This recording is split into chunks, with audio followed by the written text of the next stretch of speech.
Maio se foi, um dos melhores meses do ano até agora, e nesse vídeo a gente vai comentar para vocês o que é que aconteceu e como é que chegamos nesse resultado, mas só depois da vinheta.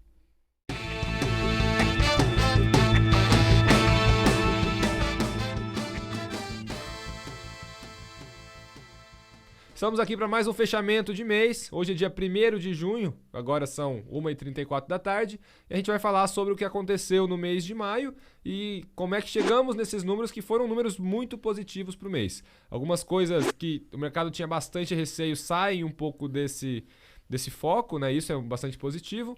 E aí a gente vai comentar sobre os números do mês e o que aconteceu para a gente chegar nesse ponto. Cássio, Gui, obrigado por estar aqui, sejam bem-vindos. Vamos falar sobre esse mês, não sei se foi o melhor do ano em todos os números, mas em vários deles foi um mês muito positivo, né? Fala, Thiago. Fala, Gui. Só corrigindo o Thiago, são 12h42. Um pouquinho, ele tá um pouquinho pra trás. Tá bom. Mas tudo bem, é uma semana corrida, né? Pra Acontece. Todo mundo, muito evento. Quinta-feira né, já. Né? Hoje é quinta-feira. Mas falando do mês agora, foi um mês positivo, né? Acho que para o mundo todo, o Brasil também, né? Alguns indicadores aí interessantes. A gente vai passar um pouquinho dos números aí, mas acho que começou a ter realmente algo mais factível do que a gente havia falado sobre corte de juros no Brasil, né? Com essa bolsa subindo. Tudo que nós falamos, né? Praticamente desde o primeiro.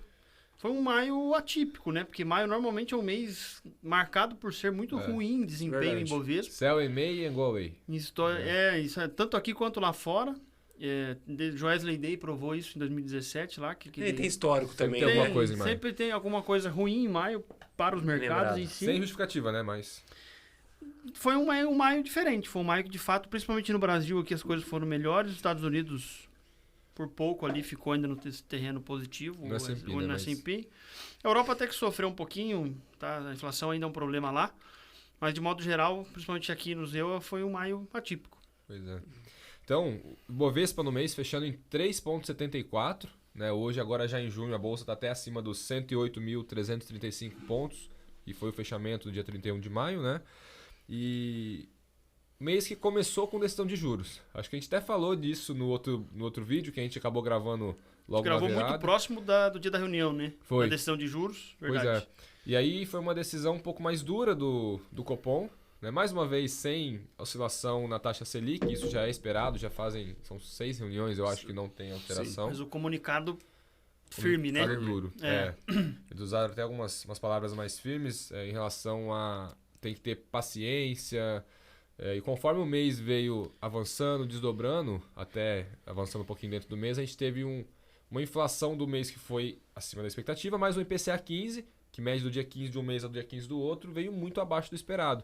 E aí trouxe um otimismo bem forte do mercado, né? Que é um dos pontos que justifica esse resultado do mês. Trouxe a inflação para 4,07, né? Em 12 meses. Caminhando para perto da meta, né? Isso é dentro da meta, dentro daquela banda de cima da meta. Sim. Então, tá dentro da proposta. O que eu acho que o Banco Central deve estar esperando, a gente até conversou, será que corta juros agora em agosto? Sei lá, que seja na próxima. A gente tem que lembrar que há 12 meses atrás, a gente teve junho, julho, agosto, 100 dias de inflação negativa. Sim. As análises que virão a partir de agora, vai sair uma inflação negativa da conta e vai entrar uma inflação nova positiva. O 12 meses começaria em agosto até Isso, julho daqui e a assim pouco. você vai tirar esses meses de deflação do período Acumulado, né? e vai acrescentar um 0,6, 0,4, 0,3, enfim. Mesmo que baixo, vai ser mais que negativo. Vai ser mais do que negativo. Então eu acho que o Banco Central vai esperar isso acontecer para saber se a inflação fica dentro da meta ainda. E se ficar, eu acho que daí é inevitável um juro para baixo aí. Uma coisa que eu estava complementando é que, assim, claro que eu já tinha pensado, mas não tinha ido a fundo ver, né? Muita gente a gente tá bem ligado sempre à inflação para definir a questão dos juros, né? Então, tanto que a inflação veio abaixo esperado, as curvas de juros futuros caíram, por isso que a gente tem uma precificação boa na bolsa, né? Uma alta relevante. Vários ativos, né? Vários ativos. Só que assim, o que é bacana ver também, que a gente tem além dessa inflação, que a gente pensa mais inicialmente em consumo, quando a gente fala de inflação. Sim. É o que vem em primeira cabeça, acho que do investidor. Preço das coisas, Preço né? das coisas, né? O comum. Mas uma coisa também que caiu muito, que eu acho que influencia muito esse novo ciclo, são as commodities. Né? A gente teve o Brent caindo do petróleo, né? O minério caindo. Isso é uma coisa relevante também para a gente entender a dinâmica. E abril também foi um mês negativo para elas. Para as commodities. Pra Então, acho que geral. é uma dinâmica assim, bem importante, porque eu sempre falo para os clientes que tudo começa pela combustão. Né? Qualquer processo que for tudo é fazer petróleo. praticamente, tudo é petróleo. Quando você tem uma baixa no petróleo, automaticamente você tem uma baixa em todos os preços. A cadeia inteira, né? Na cadeia. Então, além do consumo, acho que está diminuindo pelo tudo que a gente já falou da questão do consumo, dos juros altos, tem essa questão das commodities que afeta muito o preço final das coisas também. Sim, o petróleo aí a $68, né? Chegou a cento e quanto na guerra? Começo da guerra da Ucrânia. Quase, né? Então, pô, é metade. 118, alguma coisinha. É muita queda. E esses dois que o Gui falou, petróleo e minério, caíram quase 10% esse mês. Então, só esse mês. Só Só em maio. Por isso que talvez a curva também respondeu mais do que o normal de juros, porque te alivia, é inevitável. É a base, né, de todos os preços. Sim. Então, tem fundamento. O gás também caiu, né? A gente tem esse dado aqui. Sim. Isso é mais importante para a Europa, mas ainda segue em queda. Até em relação ao petróleo que a gente estava comentando, agora vai ter uma reunião da OPEP, acho que esse Sábado, fim de semana. Dia né? 4. Isso. E lá tem uma definição, porque os árabes não querem preço baixo. Né? A economia deles é muito baseada em cima disso. Imagina se você pode escolher o preço da coisa que você vende, você vai tipo querer fazer com que isso. esse troço suba. Exato. E, enquanto isso, os Estados Unidos quer o preço baixo, porque isso controla muito a inflação. E lá eles estão correndo muito atrás disso, né? E até um dos pontos que justifica uma queda de um petróleo, de um minério, é justamente uma possibilidade que existe forte de uma recessão nos Estados Unidos. Porque aí pensa, você tem um petróleo mais baixo, na verdade é o contrário, né? Você tem uma recessão, uma demanda mais baixa, um consumo mais baixo, então, consequentemente... Cai mais ainda o petróleo. Exato, o petróleo, minério, todas a oferta, a demanda, na verdade, vai caindo nessa situação, então você tem uma derrubada de preço. E até, dependendo do preço que chegar, os Estados Unidos ele pode começar até a recomprar o petróleo pelo tanto que ele já veio caindo, né? Então ele vendeu lá perto dos 85 quando deu aquele... Eu acho que eles até não recompraram, pelo pouco que eu vi, porque eles estão esperando essa reunião da OPEP. Sim. Que se houver cortes e fazer com que o petróleo suba, melhor ele subir a partir de 68, 67, para ainda vai ficar num patamar mais baixo. Sim. Do que os Estados Unidos recomprar toda a reserva dele agora, jogar esse preço para cima por questões de oferta de compra e venda. E aí a OPEP cortar a produção vai fazer com que ele suba ainda mais. Perfeito. Então eu acho que eles estão aguardando essa reunião aí para tomar essa decisão também. Tem uma variável também que eu estava conversando com o Léo, né? Para quem não conhece, o Leonardo Morales, ele é o diretor da nossa gestora, da SVN, e ele falou uma coisa muito bacana, que ele acompanha muito a questão da mobilidade na China. E tem lá, basicamente, assim, 350 bi de dólares parado, praticamente na economia, esperando ser gasto no sentido de viagem, de deslocamento. Ele falou que está tendo recorde é um dado que ele trouxe, recorde de reserva de passagem para viagem agora nas férias de junho, julho, né? Que a gente vai entrar agora nas férias deles lá da Europa, né? Dos Estados Unidos também. As rodovias também estão começando a ter um volume muito maior desde a pandemia ali, voltar a uns 80%, né, de deslocamento, enfim. Então, acho que a gente também tem essa variável entrando aí no cenário. Né? Essa demanda de novo aí pela mobilidade na China poder trazer até um equilíbrio do petróleo. Enquanto a gente tem uma recessão nos Estados Unidos, poder trazer isso e às vezes o preço se manter. Então, ele até vê talvez uma alta no petróleo nesse sentido. Pela questão dessa demanda. Né? Porque a China não voltou ao normal até hoje, desde o Covid, né? Então, mas a gente também tem a recessão, nessa tese que ele deve bater. Não sei se volta para o 100, mas deve em algum momento voltar a subir aí esse... acho que assim, hoje a gente está... Na verdade, acho que a gente fechou no mês 72 e ontem chegou a bater 68, né? O preço do petróleo, Sim. do Brent. Então, acho que a gente está num patamar muito baixo mesmo. Até pode ser um momento da gente, até para os clientes, olhar alguma coisa, às vezes, ligada a petróleo, talvez seja interessante, né? Pensando nesse cenário. E aí, puxando os Estados Unidos, né? Que a gente comentou aqui algumas coisas sobre ele. Estados Unidos também começou o mês com decisão de taxa de juros, na super quarta. Né? Algo bem parecido também, um tom mais duro, forte, um tom mais duro. Lá veio alta, né? Diferente do Brasil, eles ainda estão no ciclo de alta, começaram depois, 0,25. Mas teve um fato novo. Dessa vez eles falaram que talvez na próxima não vai ter a alta. Né? Eles não falam isso aberto, na próxima não vai ter alta. Eles deixam subentendido no comunicado. E aí eles retiraram um trecho ali que estava vindo em todas as outras atas da reunião, que deu a entender que talvez não tenha uma outra alta. Quando começou o mês, eu lembro que as precificações de alta estavam ali cerca de 8, 9% de apostas. Durante o mês teve um momento que já estava precificando quase 30, 40%. Acho que não chegou a 40%, mas 30% estava. Então existe ainda uma incerteza sobre o próximo movimento de taxa de juros dos Estados Unidos. E uma das coisas que impacta muito em relação a isso é o índice de empregos, o payroll. Né? Então saiu agora nesse último mês 254 mil vagas criadas, com uma projeção de 180. Então o emprego nos Estados Unidos ainda é muito forte, agora sexta sai a nova de hoje maio. Saiu, sexta sai o payroll, né? Hoje Sim. sai o ADP. Sim. Também muito forte, muito acima ainda.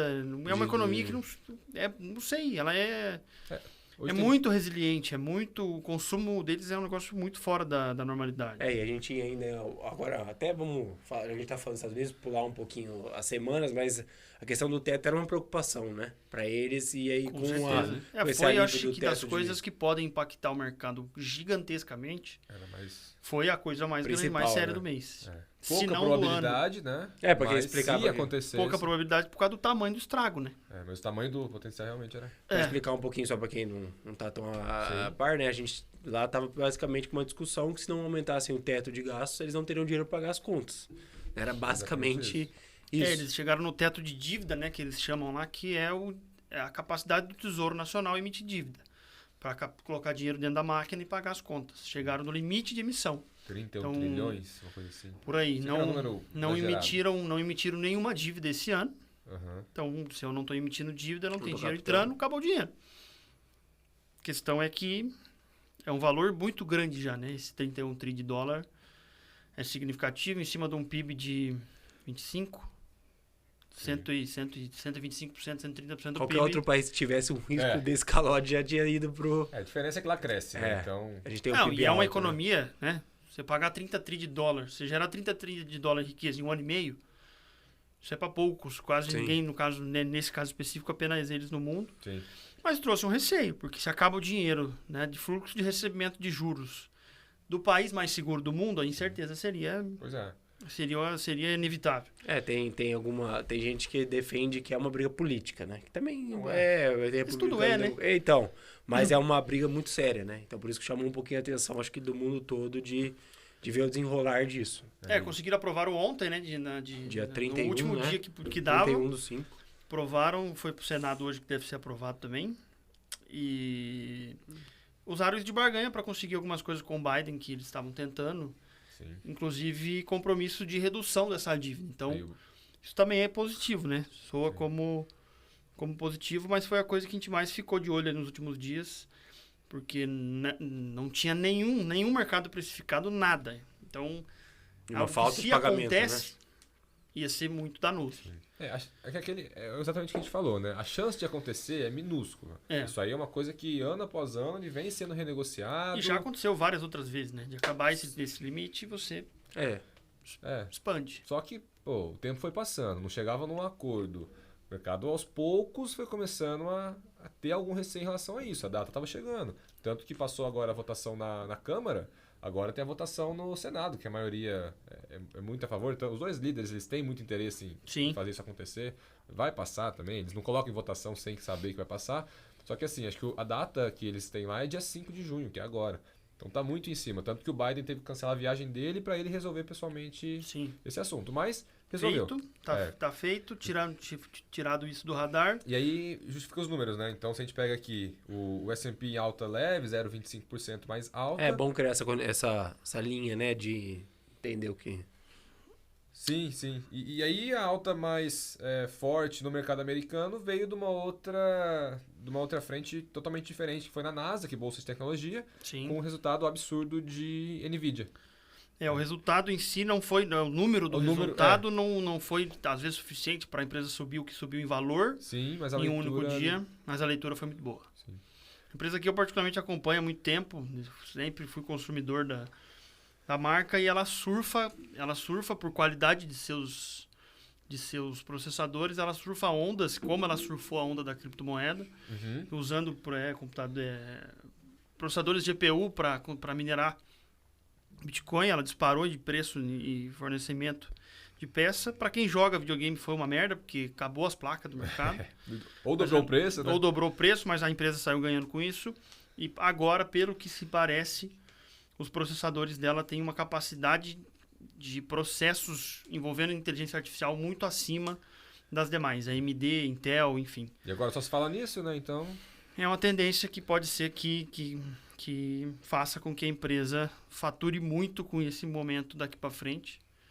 Ela já tem alguns contratos, alguns clientes muito relevantes. Sim. A própria Audi usa ela no processamento dos carros, enfim, ela é uma empresa diferente. Subiu 25% no único dia, 200 e poucos bilhões de dólares. Bateu 1 trilhão de... Levou o mercado valor. junto com ela, não tem como. Não tem, é um movimento... É o tal do fluxo lá, né? Que a gente sempre escutou Quanto que a falar. Apple vale? Alguém sabe de cabeça? 2,5, 2,6 mais ou menos. Tri, né? Tri de dólar. E ela chegou a 1 tri, então vai Chegou entender a uma 1 tri de empresa dólar. que o escopo dela é até menos conhecido, né? Vamos colocar assim. O que acontece, qual que é a diferença, que é a coisa que o mercado tem que acompanhar a partir de agora. Ela vale 1 tri de dólar, enquanto a Apple 2 e pouco. Só que a diferença de receita é um negócio extraordinário. Assim. Ela lucra 50, 40 bi no ano e a Apple 50, 40 bi por trimestre. É, claro, é uma coisa mais... eu acho que o mercado vê muito mais potencial de crescimento Exatamente. futuro. Projeção, né? É que é o que é a bolsa, né? Os juros É contados do... sempre antes. É quem ela pode vir a ser, né? Sim. Então, aí não levou o mercado de tecnologia junto, o Nasdaq subiu quase 5. Sim. Perfeito. E aí, fechando essa questão, a gente falou agora há pouco do teto da dívida americana, que era um dos grandes receios do mercado. Um outro, falando do mercado brasileiro, é o arcabouço fiscal. Então, esse mês a gente teve... Aprovado na Câmara, né? Aprovado na Câmara, Vai aprovado... pro todas aquelas... Como é que chama? Aqueles anexos que eles colocam, todos já foram reprovados, uma coisa assim. Enfim, passou e agora está no Senado. E conforme falamos no episódio do arcabouço fiscal, esse arcabouço aprovado é melhor do que o que veio do Ministério. Sim. Por isso também ajudou um pouco o mercado de juros brasileiro a entregar retorno bom esse mês. Sim. Algumas regras ali foram incluídas, algumas regras foram retiradas. Forçar enfim. a barra para vir algo menos pior, O Congresso melhorou um O pouquinho, governo, ainda é bem pior do que o teto de gastos atual, mas melhorou. A regra é ruim, né? É. Sendo transparente, a regra é ruim. A gente mas... acha, assim, vamos dar um pouquinho de opinião, que eu acho que é importante. A gente acha difícil ser cumprido 100%, né? Sim. É uma coisa que, assim, quando você lê e começa a entender... Assim, eu tava esperando o governo tá com uma dificuldade grande de aumentar arrecadamento, né? A questão de aumento de imposto. Tanto que com uma coisa básica, vamos colocar, que seria você taxar compras abaixo de $50 de importação, principalmente ficou a Shein e o... Da China, né? Da China, enfim, foi barrado pelo público, né? Então, como que o governo vai conseguir aumentar tanto a receita O dele? brasileiro está no limite na capacidade de pagamento de imposto, né? Na média. Essa que é a questão. Junta tudo, né? Juros altos, pagamento de imposto E é um governo mais populista, inevitavelmente, ele é um governo que gasta mais. É ele não reduz máquina. Então, da onde vai tirar esse recurso? Essa pergunta do Gui tem fundamento. É isso que a gente precisa aguardar para ver. O lado interessante de ter uma regra aprovada pela lei é que aprovada pelo Congresso vira lei. E aí, se não respeitar, é crime de responsabilidade. A gente já viu esse filme antes. Então, tem esse lado também. Acho que tem uma diferença que essa proposta atual, ela não chega a ser um crime quando você não cumpre. Ela tem umas punições mais administrativas. Então tem uma diferencinha. E até em relação à proposta, eu gosto muito da forma que o Léo Morales explica. É tipo assim... eu vou fazer regime, eu vou emagrecer, mas só daqui a 2 anos. Agora eu vou continuar comendo errado. Então, assim, você fala que você vai chegar no número, mas não fala como faz. Isso aí não traz credibilidade pro mercado e o mercado não acredita que vai ser cumprido. Muito bem. Veremos. Acho que é isso, né, gente? Acho que passamos mês positivo, né, vários números muito bons. Até sobre a questão do fechamento de juros, né, a queda a expectativa de corte de juros. O mercado já fala ali entre agosto e setembro começar a cortar. Quando essa expectativa vem forte, fica claro quando você vê o IFIX subindo mais que o Ibovespa. Então o IFIX, que é o índice de fundos imobiliários, subindo 5,43%. Que é difícil ele subir isso aí. O Ibovespa subiu 3,7%, então subiu mais forte. E agora a gente acompanha os próximos passos, votação do arcabouço no Senado. Já é meio dado que vai passar, mas é uma coisa que a gente está acompanhando. Se vai ter alguma alteração também. Exato, e agora eu vou começar a falar de reforma tributária. É uma das coisas para a gente ficar de olho. Essa vai longe, eu acho, a discussão. Importantíssima, né? Fundamental. Sem dúvida. E eu acho que ficar muito atento a essa questão se esse IPCA fica dentro da meta. Sim. Isso vai ajudar a gente a saber se desse score de juros. E o mercado tá achando que sim, né? Porque é igual, por exemplo, a gente fala bastante disso naquele episódio que a gente gravou do Tesouro Direto. As taxas que a gente usa de exemplo ali, que eram as taxas daqueles dias, já não existem mais na nossa plataforma para aplicação. Já foram. Então, se esse movimento continuar acontecendo, as taxas vão continuar caindo, enfim. Então, quanto antes acelerar esse movimento, melhor. Perfeito. Então, bom, para fechar, acho que é isso. A gente vamos colocar à disposição, né? Se alguém quiser bater um papo mais a fundo do fechamento. E uma coisa também que o Léo fala que eu acho bem interessante a gente tem oportunidade de sempre. Entender o mercado. Agora, a gente sempre defendeu aqui. Você com diversificação, pega o momento que a gente tem uma boa renda fixa, um tesouro direto mais estressado, com taxas melhores, mais altas para o cliente. Agora a gente está no movimento, talvez, de uma renda variável começar a performar de novo, igual vem acontecendo nos últimos meses, um IFIX. Então, assim, é realmente olhar para o mercado muito mais de uma forma natural e prática, sem deixar o sentimento que a gente tem das coisas afetar as decisões, que a tendência de você, com acompanhamento, com um trabalho e também conhecendo mais sobre investimento, de ter um sucesso no longo prazo, é muito maior do que ficar operando notícia, que a gente fala, né? Que é ficar deixando tudo que aparece afetar a decisão de investimento. Ou mudar, né? Ou mudar o que você tinha planejado. Primeiro racional. Então, acho que é bem importante esse mês a mês que a gente faz para isso também, mostrar que as coisas vão caminhando e vão... por um lado ou para o outro, a gente está fazendo um movimento interessante ali. Sim. E aí, nosso papel aqui é continuar acompanhando tudo isso que vem acontecendo. Sim. Ao longo do mês a gente vai soltando conteúdos para o nosso público e mês que vem, assim que virar, a gente volta aqui para falar como vai ser esse mês de junho. Gui e Cássio, obrigado aí por mais um episódio. Pessoal de casa, se você ainda não se inscreveu no canal, não esquece de se inscrever e a gente se vê no próximo episódio.